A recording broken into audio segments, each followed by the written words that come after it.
আজকে আমরা ষষ্ঠ অধ্যায় থেকে পড়ব। অধ্যায়টির নাম হলো বিশ্ব অর্থনৈতিক বিপর্যয়। বইটির নাম হলো আন্তর্জাতিক সম্পর্কের ইতিহাস। আন্তর্জাতিক সম্পর্কের ইতিহাস বইটি লিখেছেন প্রণব কুমার চট্টোপাধ্যায়। বইটি মূলত স্নাতক ও স্নাতকোত্তর শ্রেণীর জন্য ছাত্রছাত্রীদের জন্য রচিত, তবে তারপরেও যে কোনো সাধারণ পাঠক এই বইটি পড়ে অনেক তথ্য পাবে। তো যেহেতু এটা করোনাকালীন সময়, তাই আমি সবার সচেতনতার উদ্দেশ্যেই মাস্ক পরেই এই ভিডিওটি রেকর্ড করার চেষ্টা করতেছি।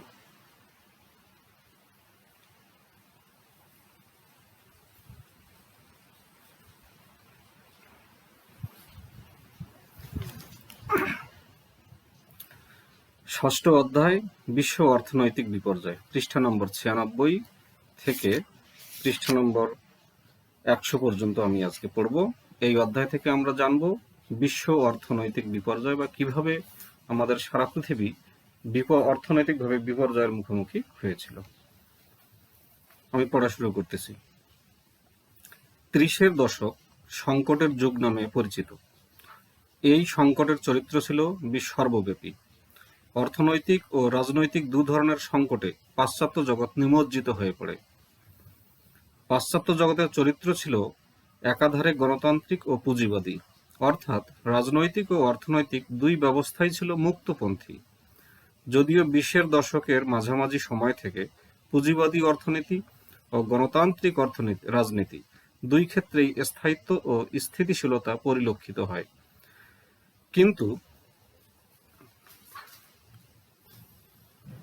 কিন্তু ওই দশকের শেষ বৎসরে এবং 30-এর দশকের শুরু থেকে গণতন্ত্র ও পুঁজিবাদ সংকটের জালে নিমগ্ন হয়। প্রথমে নেমে আসে অর্থনৈতিক বিপর্যয় এবং তারই সূত্র ধরে গণতন্ত্রের উপর আক্রমণের খড়গ চাপানো হয়। গণতন্ত্রের বদলে একনায়কতন্ত্রী জঙ্গিবাদী রাজনীতির প্রত্যাবর্তন ঘটে, যৌথ নিরাপত্তা ব্যবস্থার কাঠামো বিধ্বস্ত হয় এবং সমগ্র ইউরোপীয় তথা বিশ্ব রাজনীতি সংকটের আবর্তে নিক্ষিপ্ত হয়। এইভাবে যে সংকটের বাতাবরণ সৃষ্টি হলো, তারই প্রথম অভিব্যক্তি হলো বিশ্ব অর্থনৈতিক বিপর্যয়। আশ্চর্যের কথা যে মার্কিন যুক্তরাষ্ট্র রাজনৈতিক দিক দিয়ে বিচ্ছিন্নতাবাদী নিষ্ক্রিয় মনোভাব গ্রহণ করলেও অর্থনৈতিক দিকে সে প্রত্যক্ষ সক্রিয় অংশগ্রহণ করে। 20-এর দশকে পাশ্চাত্য জগতে অর্থনৈতিক স্থিতিশীলতা প্রতিষ্ঠায় মার্কিন যুক্তরাষ্ট্র অগ্রণী ভূমিকা নেয়। এই জন্যই জটিল ক্ষতিপূরণ সমস্যা সমাধানে মার্কিন যুক্তরাষ্ট্র উদ্যোগ নেয় এবং ডয়েজ পরিকল্পনা, ইয়ং পরিকল্পনা এই দুটি পদক্ষেপে মার্কিন বিশেষজ্ঞদের মতামত চূড়ান্তভাবে বিবেচিত হয়। বিশ্ব অর্থনৈতিক ব্যবস্থায় মার্কিন যুক্তরাষ্ট্র নেতৃত্বের আসনে অধিষ্ঠিত হয়। প্রাক প্রথম বিশ্বযুদ্ধ সময়কালে গ্রেট ব্রিটেনের একচেটিয়া অর্থনৈতিক প্রাধান্য শিথিল হয়ে আসে। প্রথম বিশ্বযুদ্ধের পর মার্কিন যুক্তরাষ্ট্র বিশ্বের প্রধানতম উৎপাদক ও সরবরাহকারী দেশে পরিণত হয়। বিভিন্ন দেশে পুঁজি বিনিয়োগে তার স্থান ছিল সর্বাগ্রে। 1922 থেকে 1929 খ্রিস্টাব্দ পর্যন্ত বিশ্বব্যাপী অর্থনৈতিক শ্রীবৃদ্ধি ও স্থায়িত্বের মূল পরিচালিকা শক্তি ছিল মার্কিন যুক্তরাষ্ট্র। 20-এর দশকের দ্বিতীয় অংশে মার্কিন যুক্তরাষ্ট্র বিশ্বের জনসংখ্যার মাত্র 3% বসবাসকারী দেশ হওয়া সত্ত্বেও বিশ্বের শিল্প উৎপাদনের 46% অংশীদার ছিল। আলোচ্য সময়ে বিশ্বের খনিজ তেল উৎপাদনের 70% ও কয়লা উৎপাদনের 40% তার হাতে কেন্দ্রীভূত ছিল। এছাড়া মার্কিনী ঋণের সুবাদে জার্মান ক্ষতিপূরণ সমস্যা ও আন্তঃমিত্র ঋণ পরিশোধ সমস্যা প্রভৃতি জটিল বিষয়গুলির কার্যকর মীমাংসায় উপনীত হওয়া সম্ভব হয়েছিল। বিশের দশকে মার্কিন মধ্যস্থতার ফলে ক্ষতিপূরণ সমস্যার জটিলতা বিশেষভাবে দূরীভূত হয়। ডয়েজ পরিকল্পনা সূত্র অনুসারে 1924 খ্রিস্টাব্দ থেকে জার্মানিতে এবং মার্কিন শিল্পপতিরা ঋণদান শুরু করেন। ডয়েজ পরিকল্পনা সূত্র অনুসারে 1924 খ্রিস্টাব্দ থেকে জার্মানিতে মার্কিন শিল্পপতিরা ঋণদান শুরু করেন এবং এই ঋণ থেকে সংগৃহীত অর্থ দিয়ে জার্মানি ক্ষতিপূরণ দানের দায়িত্ব পালনে সক্ষম হয়। এইভাবে ইউরোপের অর্থনৈতিক স্থিতিশীলতা মার্কিন পুঁজির উপর বিশেষভাবে নির্ভরশীল হয়ে পড়ে। 1925 খ্রিস্টাব্দ নাগাদ ইউরোপের অর্থনৈতিক পুনরুজ্জীবন শুরু হয়। স্বভাবতই এই অর্থনৈতিক স্থায়িত্ব স্বয়ংক্রিয় ছিল না, কিন্তু মার্কিন অর্থনীতির গতিশীলতা ব্যাহত হলে পাশ্চাত্য জগতের অর্থনীতিতে বিপর্যয় নেমে আসবে। বস্তুতপক্ষে 1929 খ্রিস্টাব্দ থেকে 1932 খ্রিস্টাব্দ পর্যন্ত যে অর্থনৈতিক মন্দা দেখা দেয় তার মূলে ছিল পাশ্চাত্য অর্থনীতির এই মার্কিন কেন্দ্রিকতা। মহামন্দার সূত্রপাত 1929 খ্রিস্টাব্দের অক্টোবরে ইউরোপে মার্কিন ঋণের সম্পূর্ণ স্থগিতকরণ আন্তর্জাতিক অর্থনৈতিক সংকটের দিক নির্দেশ করে। এরপরেই শীঘ্রই সমগ্র বিশ্বজুড়ে ক্রয় ক্ষমতা একেবারে শুকিয়ে যায় এবং সর্বনাশা মুদ্রা মূল্য হ্রাস বা ডিফ্লেশন শুরু হয়। 1929 থেকে 1923 খ্রিস্টাব্দ পর্যন্ত বিদেশে বেসরকারি মার্কিন পুঁজি বিনিয়োগের পরিমাণ শতকরা 68% হ্রাস পেয়েছিল এবং 1933 খ্রিস্টাব্দের পর পুঁজি বিনিয়োগ রুদ্ধ হয়ে যায়। এর সঙ্গে বিদেশে মার্কিন সম্পত্তি গুটিয়ে ফেলে মার্কিন যুক্তরাষ্ট্রে আনুপাতিক হারে সোনা সমাগম শুরু হয়। 1931 থেকে 1938 খ্রিস্টাব্দের মধ্যে 6.6 বিলিয়ন ডলার মূল্যের সোনা মার্কিন যুক্তরাষ্ট্রে মজুদ হয়। পাশ্চাত্য দেশগুলিতে মজুদ সোনার নিষ্কাশন হওয়ার ফলে তারা সোনা রপ্তানি নিষিদ্ধ করতে বাধ্য হয়। এদিকে মার্কিন যুক্তরাষ্ট্র মন্দা শুরু হওয়ায় আমদানি বাণিজ্যের মাত্রা সংকুচিত হল। 1929 থেকে 1932 খ্রিস্টাব্দের মধ্যে আমদানি বাণিজ্যের পরিমাণ 4.463 বিলিয়ন ডলার থেকে 1.343 বিলিয়ন ডলারে নেমে এলো, অর্থাৎ মার্কিন আমদানি বাণিজ্যের শতকরা 40% সংকোচন ঘটে। মার্কিন বাণিজ্যের সংকোচন বিশ্ব বাণিজ্যের উপর চরম আঘাত হানে। বাণিজ্যের স্বাভাবিক প্রবহমানতা প্রায় একেবারে স্থিমিত হয়ে আসে। সর্বত্র বেকারের সংখ্যা তড়িৎ গতিতে বৃদ্ধি পেল। শিল্পে পুঁজি বিনিয়োগ প্রায় স্থগিত হয়ে গেল। E.H. কারের ভাষায় অর্ধেক ইউরোপ দেউলিয়া হয়ে পড়ল এবং বাকি অর্ধেক দেউলিয়া হওয়ার আশঙ্কার সম্মুখীন হল। তবে জার্মানিতে সংকটের মাত্রা ছিল সবচেয়ে তীব্র, কেননা জার্মানি ছিল মার্কিন ঋণের ওপর সম্পূর্ণভাবে নির্ভরশীল।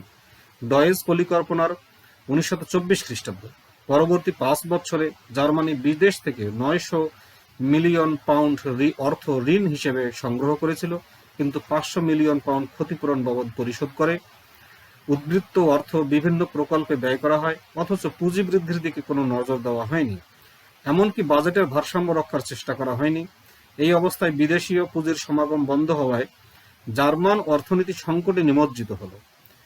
জার্মানির আমদানি ও রপ্তানি দুই ধরনের বাণিজ্য বিশেষভাবে ধাক্কা খেল।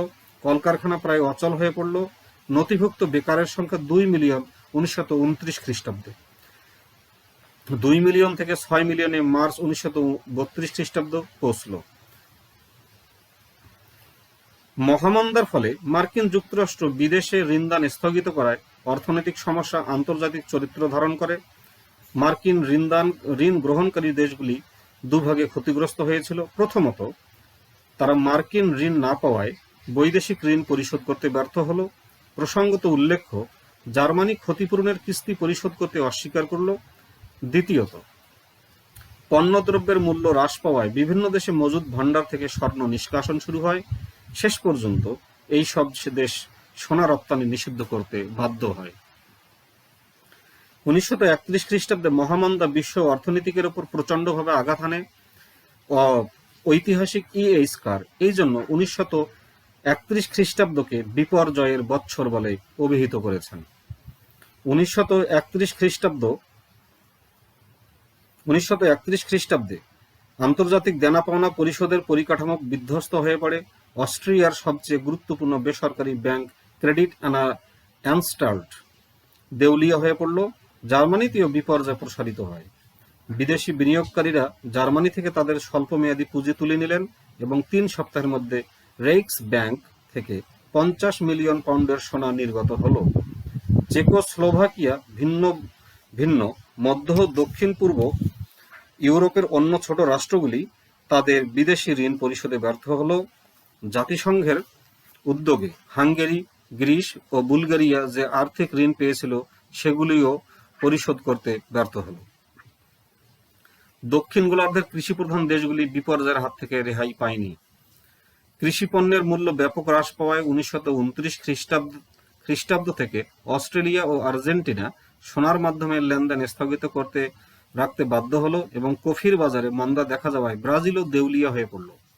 এই তিনটি দেশের আর্থিক বিপর্যয় ব্রিটেনকে প্রচণ্ড আঘাত করে, কারণ এই তিনটি দেশের সঙ্গে তার নিবিড় আর্থিক লেনদেনের সম্পর্ক ছিল।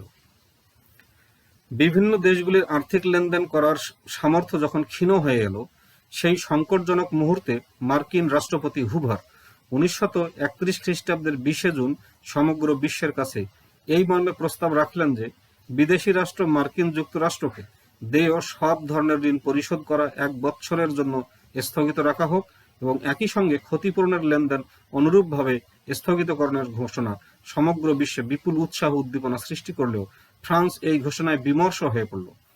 কেননা ফ্রান্স ক্ষতিপূরণ সংক্রান্ত পাওনা অর্থ আদায় করতে বেশি আগ্রহী ছিল এবং ব্রিটেন ও মার্কিন যুক্তরাষ্ট্রের মতো জার্মানির আর্থিক পুনরুজ্জীবনে তার বিন্দুমাত্র ইচ্ছে ছিল না।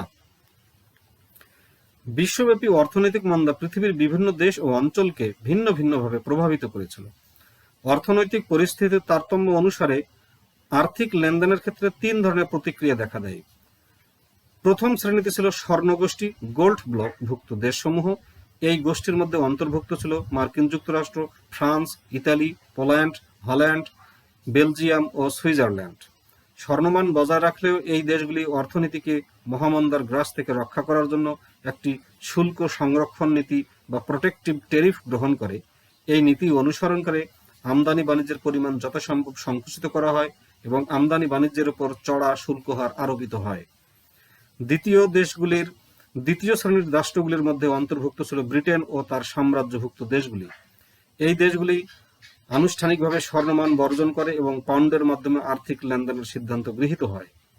এই জন্য এই দেশগুলিকে স্টার্লিং গোষ্ঠী বা স্টার্লিং ব্লক বলা হয়ে থাকে।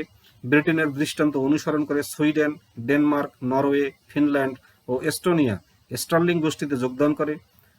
পরে স্পেন, পর্তুগাল ও গ্রিস এই গোষ্ঠীর অন্তর্ভুক্ত হয়। অবশিষ্ট দেশগুলিকে তৃতীয় শ্রেণীর অন্তর্ভুক্ত করা চলে। এরা স্বর্ণ রপ্তানি নিষিদ্ধ করে স্বর্ণমান ত্যাগ করেছিল। শেষোক্ত গোষ্ঠীর প্রধানতম রাষ্ট্র হল জার্মানি। বিশ্বব্যাপী অর্থনৈতিক সংকট অর্থনৈতিক ও রাজনৈতিক সম্পর্কের উপর বিশেষ প্রভাব ফেলেছিল। আন্তর্জাতিক অর্থনৈতিক সম্পর্কের ক্ষেত্রে অন্ধ, সংকীর্ণ ও সংরক্ষণবাদী দৃষ্টিভঙ্গি পরিলক্ষিত হয়।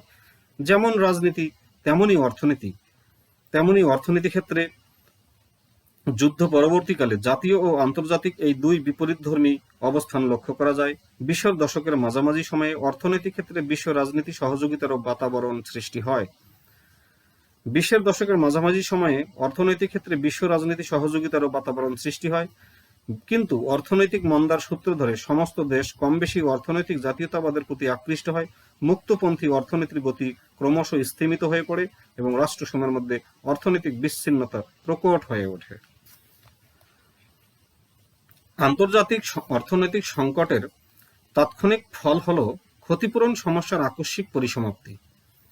অর্থনৈতিক সংকটের ফলে জার্মানির পক্ষে আর বিদেশি ঋণ সংগ্রহ করা সম্ভব হচ্ছিল না।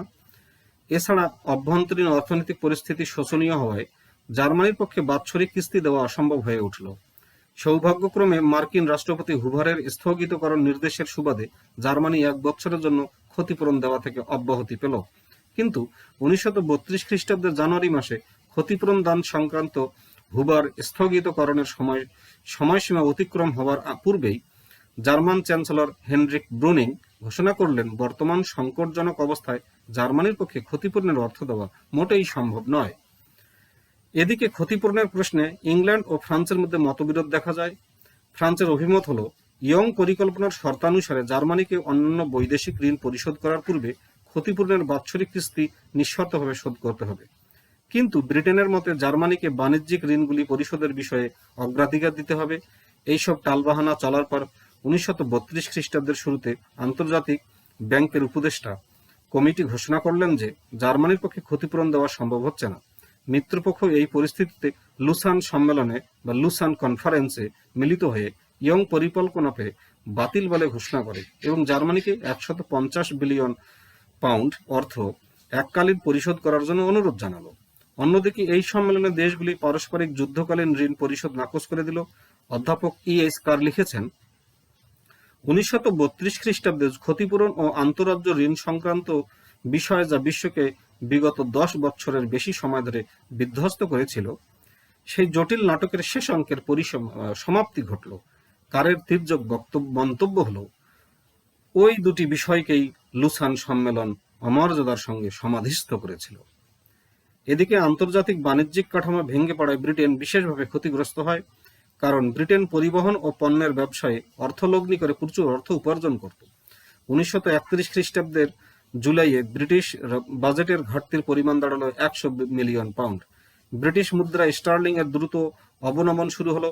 অর্থনৈতিক আঘাতের চাপে ক্ষমতাসীন শ্রমিক সরকার পদত্যাগ করে একটি সর্বদলীয় জাতীয় সরকার ক্ষমতায় অধিষ্ঠিত হলো।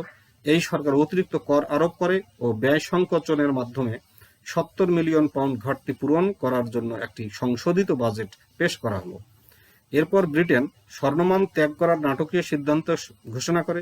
স্টার্লিং স্বর্ণমান থেকে বিচ্যুত ওয়েন্ট অফ গোল্ড হওয়ার কয়েকদিনের মধ্যেই স্বর্ণমুদ্রার তুলনায় স্টার্লিং এর মূল্যমান প্রায় 25 ভাগ হ্রাস পায়। গ্রেট ব্রিটেনের পক্ষে আপাত দৃষ্টিতে এই মূল্যবান হ্রাসের পরিণতি ছিল মঙ্গলজনক। 1931 খ্রিস্টাব্দের অক্টোবরে অনুষ্ঠিত সাধারণ নির্বাচনে ব্রিটেনের জাতীয় সরকার বিপুল নির্বাচনী সাফল্য লাভ করে এবং মুক্ত বাণিজ্য নীতি পরিত্যাগ করার পথ প্রশস্ত হল। 1932 খ্রিস্টাব্দে অটোয়া সম্মেলনে গ্রেট ব্রিটেন ও তার অনুগামী ডোমিনিয়ন দেশগুলির কতকগুলি সুবিধাজনক শুল্ক সংক্রান্ত আমদানির উপর আনুপাতিক অংশ কোটা নির্ধারণ করে কয়েকটি চুক্তি সম্পাদন করে। এইভাবে মুক্তপন্থী অর্থনীতির প্রবীণতম সমর্থক ব্রিটেন ঘটনাচক্রে অর্থনৈতিক জাতীয়তাবাদের পথে অগ্রসর হল। গ্রেট ব্রিটেনের দৃষ্টান্ত অনুসরণ করে স্ক্যান্ডিনেভীয় দেশগুলি নিউজিল্যান্ড ও তারপর দক্ষিণ আফ্রিকার স্বর্ণমান পরিত্যাগ করে। বিশ্বব্যাপী অর্থনৈতিক সংকটের নিরসনের জন্য 1933 খ্রিস্টাব্দের জুন মাসে লন্ডনে বিশ্ব অর্থনৈতিক সম্মেলন বা ওয়ার্ল্ড ইকোনমিক কনফারেন্স আহুত হয়। 64টি রাষ্ট্রের প্রতিনিধিরা এই সম্মেলনে যোগদান করেন।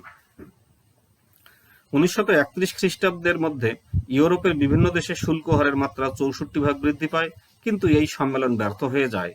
এর মূলে ছিল বিভিন্ন দেশের প্রতিনিধিবর্গ পুরাতন ব্যবস্থার প্রত্যাবর্তন চেয়েছিলেন, অর্থাৎ শুল্ক হারের মাত্রা হ্রাস ও সুনির্দিষ্ট মুদ্রা ব্যবস্থার পুনঃপ্রবর্তন। কিন্তু অর্থনৈতিক জাতীয়তাবাদের ধারণা বদ্ধমূল হওয়ায় প্রাক মন্দা ব্যবস্থার প্রবর্তন অসম্ভব হয়ে পড়ে। এমনকি মার্কিন যুক্তরাষ্ট্র ও বিশ্ব অর্থনৈতিক সম্মেলনে ঠিকমতো সহযোগিতা করেনি। প্রসঙ্গত বলা যায়, মার্কিন রাষ্ট্রপতি F.D. রুজভেল্ট নয়া অর্থনীতি বা নিউ ডিল ঘোষণা করে শোচনীয় অর্থনৈতিক অবস্থা থেকে যুক্তরাষ্ট্রকে রক্ষার জন্য রাষ্ট্রীয় নিয়ন্ত্রণ বলবৎ করেন। বস্তুতপক্ষে বিশ্বব্যাপী অর্থনৈতিক মন্দার ফলে অর্থনৈতিক ক্ষেত্রে আন্তর্জাতিক সহযোগিতার পরিবেশ বিঘ্নিত হয়।